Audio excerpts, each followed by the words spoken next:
네, 자, 코스피 시장에서 외국인이 매도폭을 좀 줄여가고요. 선물은 계속해서 사자세 나타납니다. 코스닥 쪽에서도 매수 계속해서 유지를 하는 상황이네요. 주말 사이에 정말 많은 뉴스들이 있었고 또 오늘 새벽 이제 또 다가올 새벽에는 또 중요한 뉴스들이 터져 나올 겁니다. 여러분은 오늘의 포트폴리오를 어떤 관점에서 바라보고 계시나요? 두 분과 함께 이야기 나눠보시죠. 주식명가 MTNW 김대준 어드바이저 모시고요. KB증권 프라임클럽 박건희 차장 함께하겠습니다. 두 분 어서 오십시오. 예, 안녕하십니까. 반갑습니다. 예, 반갑습니다.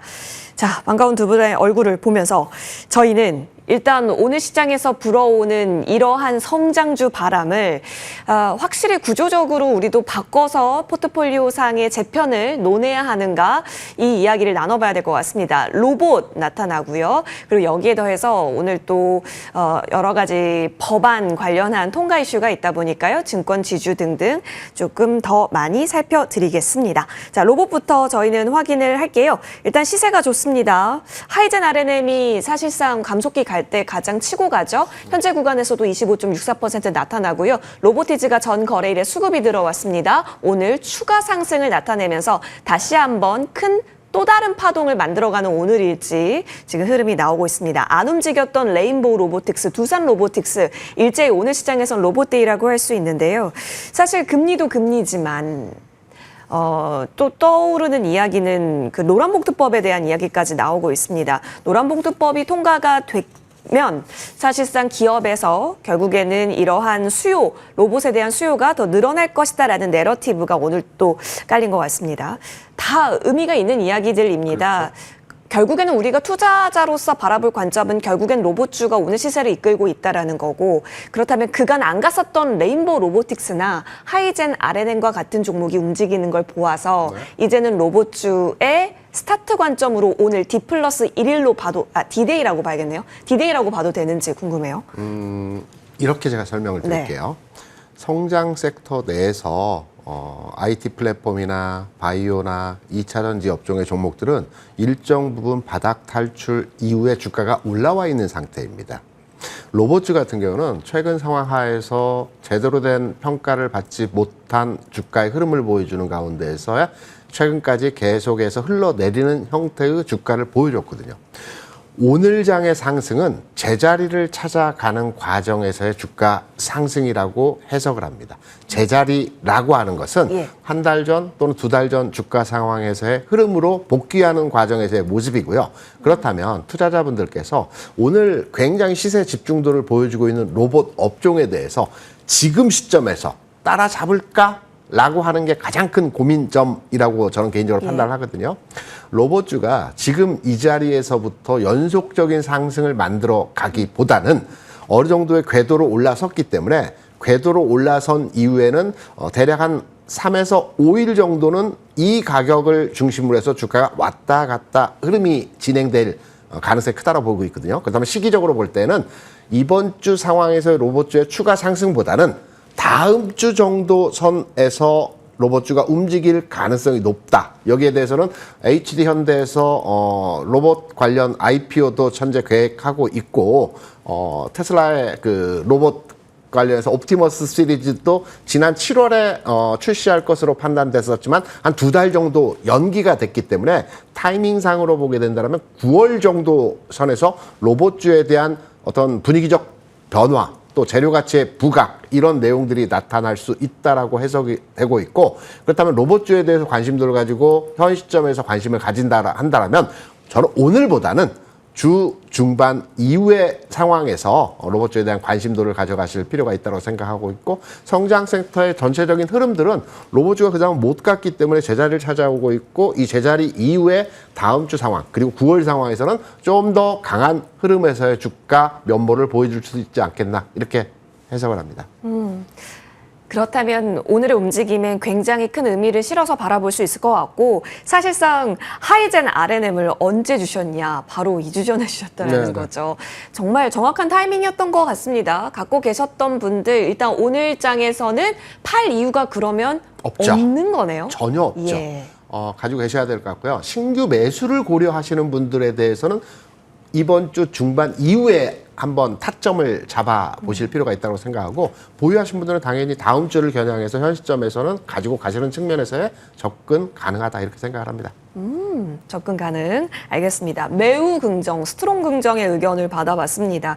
사실 정부 정책 그리고 나아가는 방향은 맞죠. 하지만 계속해서 추세가 살지 못했던 이유는 실적 문제 때문이었습니다. 그렇기 때문에 기대감이 유입되고 수급이 유입될 때가 로봇주가 가는 때라고 우리가 판단을 하고 있는데요. 박건희 차장님, 그 관점에서 지금 때가 만들어진 것 같습니다. 잭슨홀의 여파 그리고 여러 가지 법안에 대한 이야기. 근데 또 엔비디아 얘기 들어보니까 지금 로봇 관련해서 뭐 또 발표한다라고 얘기 나오고 있고 정부 쪽에서도 이번에 새 정부 경제성장 전략에 휴머노이드 3대 강국 도약을 발표했다라고 하니 맞습니다. 지금 뭔가 분위기가 퍼즐이 딱딱 맞춰지네요. 예, 맞습니다.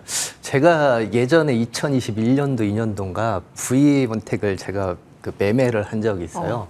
흐름이 로봇주들도 되게 많이 좀 바뀌고 있는데 예전에는 이제 제조 물류 쪽에서 2차 전지가 이제 자동화가 되는데 거기에서 들어갈 수 있는 로봇주가 뭐가 있냐 뭐 이런 것들 막 찾았던 시간이 많이 나요. 코인테크 뭐 이런 종목군들 있잖아요.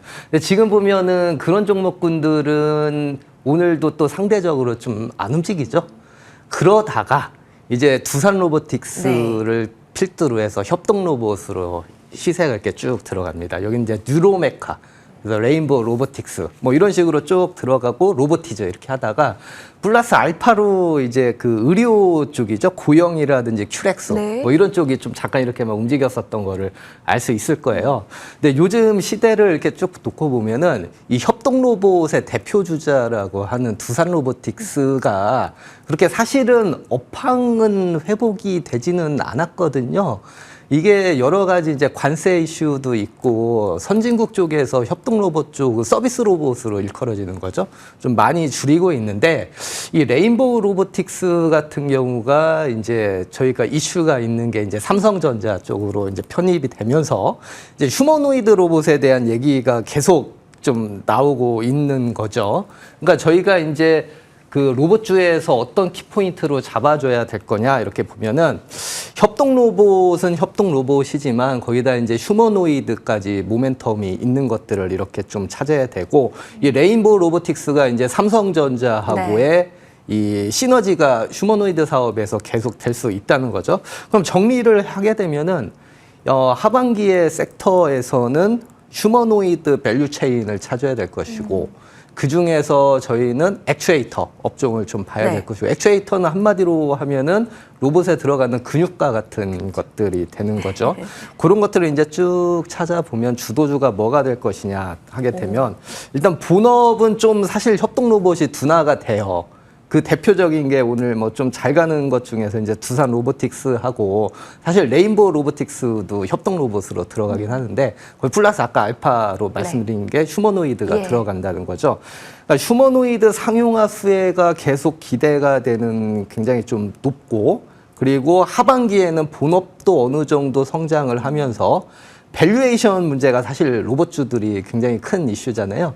밸류에이션 부분에서는 한 중립이나 보통 정도 들어가는 것들 이런 게 이제 액추에이터 통합 구동기 쪽이 될 걸로 보이는데 저희가 이제 레인보우 로보틱스나 우린 PTS, SPG 뭐 이쪽 계가 그렇게 좀 들어갈 걸로 좀 보이고요. 휴머노이드 핵심 부품 또는 신제품 또는 양산 로드맵 가시화가 계속 이루어지고 있다는 거. 뭐 이런 것들 때문에라도 저희가 계속해서 뭐 초점은 협동 로봇 플러스 휴머노이드 그 중에서 한 번 더 들어가서 액추에이터 업종까지 이렇게 좀 봐주셨으면 크게 문제 없겠다 이렇게 말씀드리겠습니다. 네, 우리 오해쟁점 근육맨 박근혜 차장님께서 또 로봇의 근육이 중요하다라고 얘기하시면서 액추에이터 단도 한번 잘 바라보자. 그리고 지금 움직이고 있는 것에 있어서는 좀 압축 전략 세워주셨으니까요. 오늘 이후의 움직임 두 분 모두 긍정입니다. 잘 흐름 보도록 하겠습니다. 자, 이어서 다음 쟁점으로 넘어갑니다. 증권가 지주 쪽도 한번 보겠는데요. 두 분의 의견은 사실 중립입니다. 시장이 좋아야 증권 지주가 간다라는 차원도 있었는데 과거는. 근데 지금 여기서 증권주를 논하기에는 그때 기대감 이상의 것이 필요한 건가 싶네요.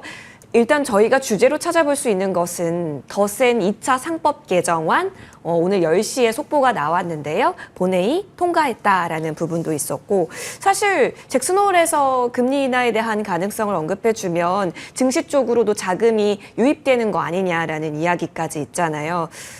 어떻게 보세요? 사실 지금 중립의 의견이 네. 여기서의 이러한 재료들로 더 큰 모멘텀을 가져가기에는 새롭지 않다라는 건가요? 금융주나 지주사 같은 경우는 재료 가치가 반영되면서 주가가 움직이지 않습니다. 제가 오늘 이 시간을 통해서 네. 짧게 기준을 딱 잡아드리게 되면 우리가 금융주 하면 통상적으로 은행주와 증권주를 판단을 합니다. 은행주 같은 경우는 PBR로의 평가로 접근을 하시면 됩니다. 통상 은행주의 PBR은 맥시멈, 최대 상한치가 0.9배입니다. 1배를 넘어가지 않거든요. 전 세계적으로 동일합니다. 그렇다면 KB금융으로 판단해서 지금 0.72배, 0.75배 수준입니다. 맥시멈 가격으로 판단해 보게 될 때 13만 원 정도 선의 가격이 최대치 가격의 수준입니다. 물론 영업활동이 좋아지고 내년에는 평가의 기준이 달라지기 때문에 가격의 상황은 변할 수 있겠지만 현 시점에서의 가격 비교 수준에서의 판단을 해보게 되면 13만 원 정도를 고점으로 판단하셔서 접근하시면 될 것 같고요. 증권주 같은 경우는 ROE로 평가로 접근을 합니다. 증권주 ROE라고 하는 것은 증권주는 브로커리지 하우스거든요. 중개회사입니다. 그러다 보니까 자기 자본을 투여해서 이 자본 이익률이 몇 %의 수익률이 나타나느냐라고 판단해서 가치평가의 기준을 잡습니다. 증권주의 ROE는 10%. 그러니까 예를 들어서 미래에셋증권 같은 경우 그 자본금이 20조거든요. 네. 그래서 1년에 1조를 벌면 10%를 벌면 굉장히 잘했다. 증권 업종의 상단부라고 우리가 보통 평가를 합니다. 지금 미래에셋 같은 경우는 한 9% 정도 될 겁니다. 그렇다고 한다면 맥시멈 목표가의 수준을 2만 원 정도를 평가해서 접근하시면 될 겁니다. 그래서 은행주와 증권주는 이러한 기준으로 접근을 하시면 된다라는 측면으로 재료 가치보다는 이 기업 가치적 측면으로 해석을 해서 접근하시면 될 것 같고요. 지주사는 좀 다릅니다. 좀 복잡합니다. 지주사 같은 경우는 가치평가 모형을 통해서 우리가 접근하는데 이 부분은 굉장히 어렵거든요. 네. 제가 간략하게 말씀드리면 지주사 같은 경우 현재 국내 기업의 전체적인 수준에서의 상황을 보게 되면 저평가 맞습니다. 그리고 지주사는 조금 더 갈 여지가 충분히 있다라고 판단됩니다. 다만 지주사 간의 가격차와 가치평가 모형에 의한 가격차가 다 다르기 때문에 일괄적으로 하나의 기준을 가지고 지주사를 평가할 수는 없다라고 해석이 되고 있고요. 지주사는 좀 더 갈 여지가 있다. 금융주는 이제 거의 한 10% 정도 수준에서의 가격차를 보이게 되면 고점 라인에 도달한다. 이 기준으로 지주사와 금융주, 증권은행주 마찬가지입니다. 해당 내용으로 해석하셔서 투자의 길잡이로 판단을 하시면 될 것 같습니다. 그러면 여기서는 그 중립의 의견이 적극적이지 않다라기보다는 갈래를 잘 선정해야 한다라는 의미시네요. 그렇습니다. 예. 맞습니다. 그럼 여기서 대표님께서 그럼 지주 쪽에 조금 더 관심을 주시는 건가요? 현 시점에서 투자 관심도로 따져본다라면 금융주보다는 지주사가 지주. 가격적인 메리트가 있다라고 생각이 되죠. 알겠습니다. 여러 가지 복잡한 모형들 이야기를 좀 들었는데 여러분이 만약에 포트상의 비유가 어느 정도 되고 앞으로를 좀 본다라고 하셨을 때 뭘 기준으로 봐야 하는지 알려주셨습니다. 아마 점점 단계적으로 또 법안 이야기가 나올 수 있습니다. 이 상법 개정안 이후에는 자사주 소각 의무화라고 하는 또 쟁점이 있을 것 같거든요. 역시나 저희도 계속해서 팔로우는 해보겠습니다. 자, 이어서 다음 쟁점으로 넘어갑니다. 시장에서 애플 바람이 불고 있습니다. 두 분 모두 긍정의 의견을 주셨는데요. 사실 지금 폴더블이며 OLED 단이며 지금 일제히 강세 흐름 나오고 있습니다. 아이폰 17이라고 읽겠습니다. 아이폰 17 시리즈가 다음 달에 출시가 되는데 9월 9일에 출시 행사 개최한다고 하네요. 이벤트 있는 상황이고요. 폴더블 아이폰 핵심 소재 부품사를 선정 중인데 3D 풀 라인이 아마 이쪽으로 다 들어갈 것 같아요. 그러다 보면 덕산 네오룩스 BH 당연히 오늘장에서 반응이 나오는 부분이기도 하고요. LD풀까지 움직이고 지금 전반 강세입니다. 한번 올랐다가 빠졌거든요. 예. 그러다가 다시 방향을 올리고 있는 쪽입니다. 예. 지금 애플이 완전히 이끌고 있는 네. 이쪽 라인이긴 한데요. 네. 여기서 세분화가 필요해요? 아니면 지금 다 같이 가고 있는 오늘장에서는 뭘 주시해서 보시는지요? 세분화가 필요할 것 같습니다. 사실은 혁명, 저희가 이제 모바일 혁명이라는 것이 예전에 이제 아이폰이 출시됐을 때부터 나왔죠. 이게 컴퓨터인지 스마트폰인지 몰랐던 시절. 사실 그 이후로 또 혁명은 계속 됐죠. 저희가 이제 그 큰 흐름에서는 이제는 앞에서는 끝났지만 뒤에서부터 계속 기술 개발로 인해서 간혹 이렇게 생기는 모멘텀들이 발생을 하고 있고요. 지금도 마찬가지인 것 같습니다. 잘 보게 되시면 저희가 스마트폰이 제일 처음에 나왔을 때 혁명이라고 일컬어졌었던 것 중에 하나가 이제 두뇌 얘기가 있었거든요. 예. 원코어로 가느냐, 투코어로 가느냐, 아니면 뭐 4개로 가느냐, 8개로 가느냐, 뭐 이런 거를 하다가 어느 순간에 이제 터치 스크린 얘기가 나오고 이제 가면은 이제 카메라가 몇 개 달렸니 얘기부터 나오고요. 이제 나오는 게 뭐냐면 얼마나 더 얇게 만드냐. 얇게. 예, 그런 식으로 이렇게 계속 변화하고 있기 때문에요. 기술에 대한 개발, 그 혁신에 따라서 잠깐 저희가 이제 모멘텀을 가지고서 볼 수는 있는 거지만 과연 이게 이제 업황으로까지 회복이 될 것이냐의 문제는 또 나중의 문제이기 때문에 그렇기 때문에 업종별, 스마트폰에서도 업종별로 선정을 하는 게 굉장히 좀 중요하다. 저는 이렇게 좀 생각이 되고 있고요. 사실 그 2026년도에 이제 폴더블 폰을 출시를 하게 되는데 이 공급사 선정은 아직 이루어지지 않았다는 얘기거든요. 근데 이제 저희 그 뭐 덕산 네오룩스라든지 저희가 발광 쪽에서는 좀 잘 가야 되는 것 중에 하나가 이 발광에 따른 이런 기술력 때문에 이 두께에서도 디스플레이 두께에서도 차이가 많이 날 것이고 소재단 때문에요. 뭐 이런 것들 때문에도 그런데 제가 봤었을 때에는 뭐니 해도 지금 당장은 이러한 출시 때문에 실적이 좋아지는 업체가 어디냐. 이 큰 틀에서 좀 봐야 될 것 같아요. 국내 업체 중에서 뭐 LG 디스플레이, LG 이노텍, 뭐 LG 전자까지 포함을 하게 되면은 실질적으로 아이폰 17로 인해서 실적이 좋아질 수 있는 업체는 저희가 카메라 모듈에서 이제 LG 이노텍 정도를 네. 좀 꼽고 있고요. LG 이노텍이 사실 2분기 실적도 부진했지만 사실 하반기에는 흑자 전환이 전망되고 연간으로도 한 6천억 정도 흑자가 좀 기대가 되는 모습이 좀 계속해서 나올 걸로 보이고 LG 디스플레이가요. 그리고 LG 이노텍 같은 경우도 2분기에도 성장이 예상이 될 걸로 보이고 그래서 업황이 회복이 되면서 아이폰에 직접적인 영향을 받을 수 있는 LG 디스플레이나 LG 이노텍 정도만 이렇게 좀 보시면은 좀 될 걸로 보이고 사실 뭐 폴더블 쪽으로만 더 초점을 굉장히 줄여서 보게 되면은 폴더블이 또 계속해서 저희 삼성전자가 그죠. 출시되고서 예. 이슈기 때문에 초슬림화 그리고 AI 서비스 이런 것들 때문에 폴디드 줌 뭐 이런 쪽이 굉장히 중요한 쪽이고 여기도 뭐 LG 이노텍하고 뭐 자와전자가 삼성하고 LG 애플하고 두 개 다 밸류체인이니까 뭐 자와전자 정도 이렇게 좀 보시면 될 것 같고요. 이두저도 아니고 나는 잘 모르겠다. 네. 이렇게 하면은 저희가 ETF가 사실 한국투자증권에서 에이스 애플 밸류체인 액티브라고 좀 있더라고요. 483420. 이게 이제 글로벌하고 국내 업체하고 다 같이 이렇게 섞여 있는 건데 뭐 흐름이 요즘 좀 굉장히 좋은 모습이 나오고 있기 때문에 뭐 이런 ETF 쪽도 한번 접근을 해보시는 것도 나쁘지 않다 이렇게 보고 싶습니다. 그러네요. 신작 지금 나와 있고 신제품 이벤트 나와 있고 또 폴더블까지 흐름 잡혀 있는 상황. 최근에 OLED는 BOE 이슈가 묻게 되면서 수급이 들어와진 상황이기 때문에 전반적으로 ETF 고려까지도 해볼 수 있을 만큼의 자리로서 판단해주고 계십니다. 차장님 정말 네. 간단하게 근데 LG노텍 너무 안 움직이는데 지금 자리 네. 그럼 매력적인 거 괜찮아요? 시기적으로? 지금은 괜찮은 것 같습니다. 지금 괜찮아요? 왜냐면 이제 LG 이노텍 같은 경우가 네. 일단 P와 Q의 문제에서 네. 가장 좀 골칫거리가 리스크로 지금도 리스크긴 해요. 중국 업체. 예. 공급망이 이제 중국으로 선정될 것이냐. 요 문제가 가장 있지만 사실은 애플이 계속해서 관세 이슈에서 미국에서 약간은 완화의 수혜주로 받는 것 중에 그 이면에는 중국에 대한 부품 업체들을 좀 안 쓰려고 하는 뭐 이러한 것들도 다 깔려 있거든요. 그래서 직접적인 수혜로 받는 기업 중에 하나가 LG 이노텍이죠. 중국 카메라 모듈 경쟁사가 없어지는 거니까요.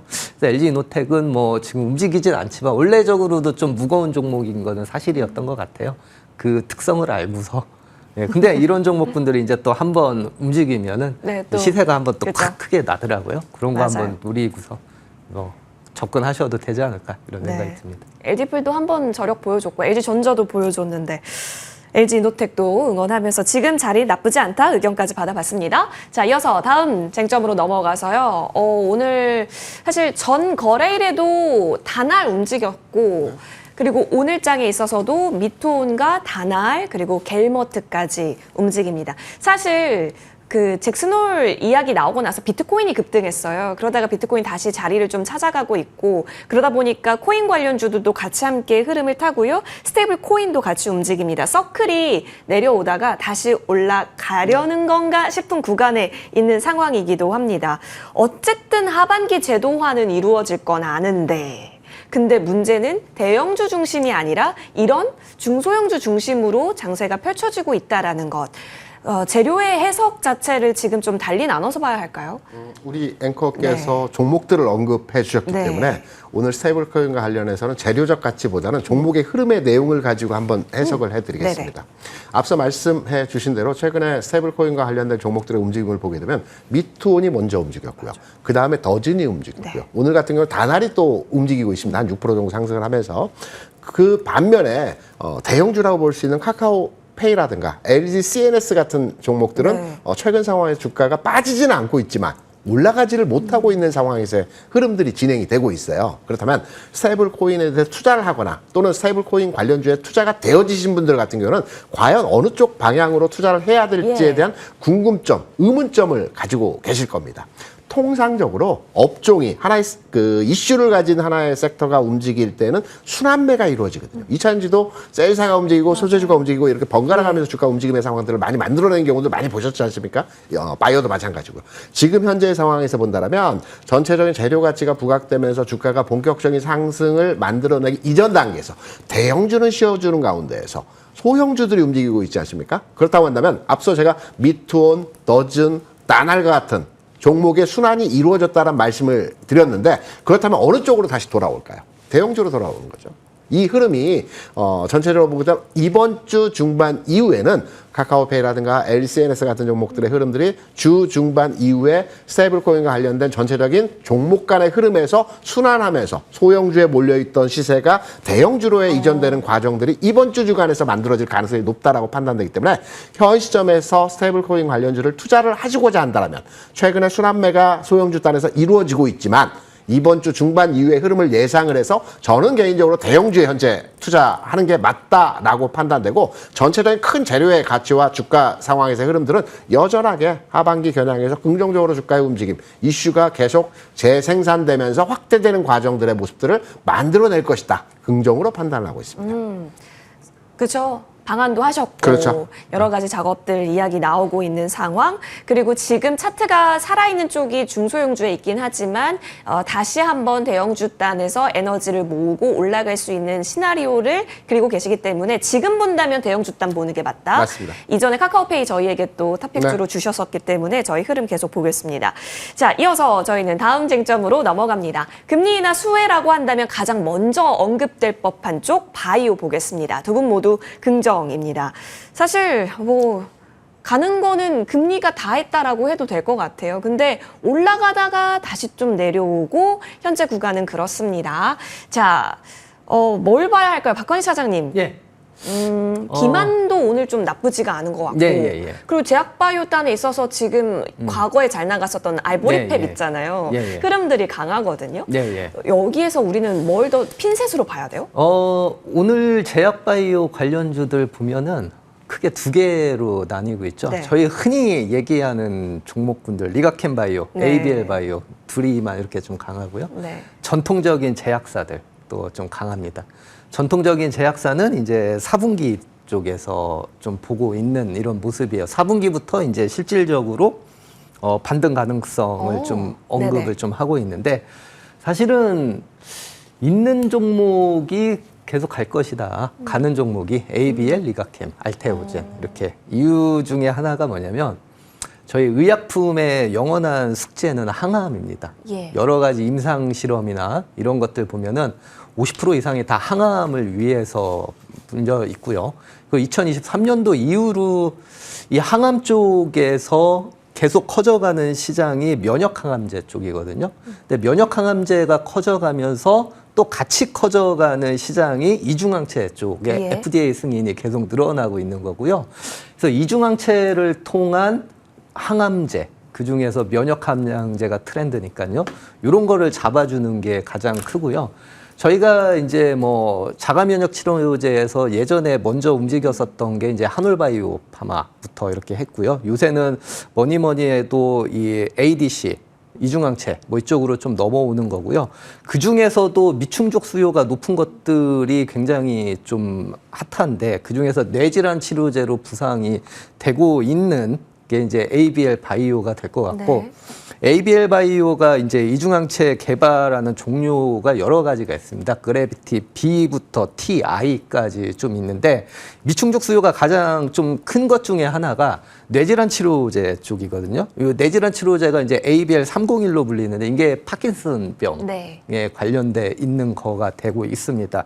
그 ABL 바이오 같은 경우가 이제 곧 그 그래비티 B가 임상 1상을 좀 발표를 좀 하고 있고요. 그래서 저희가 이제 8, 9월에는 이 바이오텍에 대한 모멘텀, 임상의 발표라든지 기술 이전에 대한 플레이, 이런 데이터 또는 딜, 뭐 이런 쪽에서 좀 보셔야 될 것 같고요. 하반기에는 4분기에는 제약사들의 이제 실적 턴어라운드를 해서 네. 리바운드가 좀 계속 좀 강할 걸로 이렇게 좀 보이고 있습니다.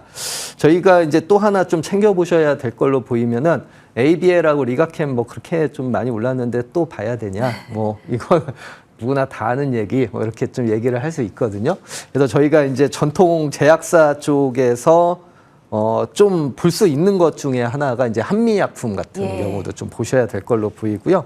미국의 정책에서 관세라든지 MFN 약가 인하가 한 9월에서 10월 달에서 해소가 전망이 되게 되면은 뭐 이러한 것들 때문에라도 이제 코스피의 이제 제약사들이 이제 4분기쯤에서 이제 반등이 일어날 걸로 보이고, 물론 그 전부터 일어날 가능성이 좀 굉장히 좀 높기 때문에 한미약품 같은 경우가 이제 연말에 그 몇 시 이상 데이터 공개도 있는데 이게 굉장히 큰 대형 모멘텀이 될 걸로 이제 보이거든요. 그래서 바이오에다가 하나 더 끼자면 전통 제약사에서 이제 한미약품 정도 이렇게 좀 끼시면 될 걸로 보인다 말씀드리겠습니다. 한미약품 오늘 증권사 탑픽으로도 나왔었던 종목이기도 합니다. 흐름 보겠습니다. 자, 이어서 저희는 탑픽으로 넘어갑니다. 오늘 김대준 어드바이저께서 핫한 종목 챙겨주셨습니다. 덕산 네오룩스군요. 네. 우리가 이제 많은 재료에 대한 내용들을 거론하는 것보다도 예. 중요한 시간에 소중한 자원이지 않습니까? 예. 우리 방송 시간이. 딱 하나만 가지고 이 종목에 대한 접근도를 말씀을 한번 드려볼게요. 우리가 이제 앞서 OLED, LED 종목에 대해서 말씀하실 때 얇은 거, 구부러지는 게 핵심 기술이라는 부분들을 거론하셨지 않습니까? 예. 플렉서블, 슬림 이 부분인데 덕산 네오룩스 같은 경우는 당연하게 얇은 거와 구부러지는 형태의 기술을 국내 최강 기업이라고 여러분께 말씀을 드릴 수 있겠고요. 이제 재료는 여러분이 찾아보시면 다 알 수 있는 내용이기 때문에 주가적 측면에서 흐름을 보겠습니다. 덕산 네오룩스가 주가가 아주 강했던 지점이 21년도에 7만 한 6천 원까지 주가가 움직였던 적이 있었습니다. 이때 재료가 무엇이었냐면 물론 OLED, PDL, 블랙도 있었지만 네. 역대급 실적을 발현한다라는 실적 개선에 대해서 21년도에 7만 5천 원, 6천 원까지 주가 상승했거든요. 이때 실적이 매출은 2천억, 영업이익은 500억이었습니다. 그러면 지금 현재 주가가 4만 5천 원 내외에서 움직이고 있습니다. 올해 실적 추정치를 한번 판단해 보게 되면 매출이 3천억, 영업이익이 600억입니다. 21년도에 역대급 실적이었거든요. 올해 25년도에는 21년도 역대급을 뛰어넘는 추가로의 역대급 실적이 발현되고 있습니다. 그렇다고 한다면 당연히 현 시점에서 저평가라고 볼 수 있기 때문에 저는 현재 시점 가능하고요. 목표 주가는 1차로에 한 5만 5천 원 요 수준까지 흐름도 충분히 가능하다라고 해서 주가 좀 올랐지만 현 시점도 충분히 매력적인 구간이다 이렇게 생각을 합니다. 네, 덕산 네오룩스 반짝반짝 빛나 보이네요. 5만 5천 원 목표가 잡겠고요. 박건희 차장님의 네. 탑픽은 이오테크닉스입니다. 네, 예, 맞습니다. 간단히 부탁드릴게요. TSMC하고 이제 삼성전자가 이렇게 이제 붙은 모습이 네. 이렇게 좀 나와 있고요.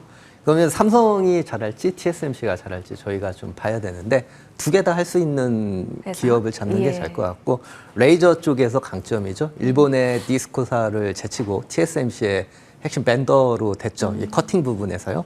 그리고 삼성전자에서도 이제 이오테크닉스의 이 어닐링 쪽에서가 장비가 굉장히 좀 좋기 때문에 앞으로 이제 2025년도, 6년도 레이저로 인한 패키징, 어닐링 쪽이 도래가 한다면 이오테크닉스가 수혜를 받을 가능성이 좀 굉장히 높다 이렇게 좀 보시면 되고요. 그래서 HBM의 패키징 쪽 두 개 최대 수혜주다 이렇게 보시면 될 것 같고요.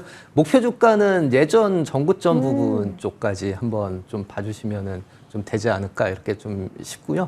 그래서 지금 현재 네. 예 그래서 목표 주가는 20% 정도 현재가에서 예. 저 높여서 잡혀보겠습니다. 알겠습니다. 25만 원 라인대로 잡고 저희는 이오테크닉스 살펴보겠습니다. 3,200선을 넘었습니다. 코스피 오후장 저희와 함께 하십시오. 고맙습니다.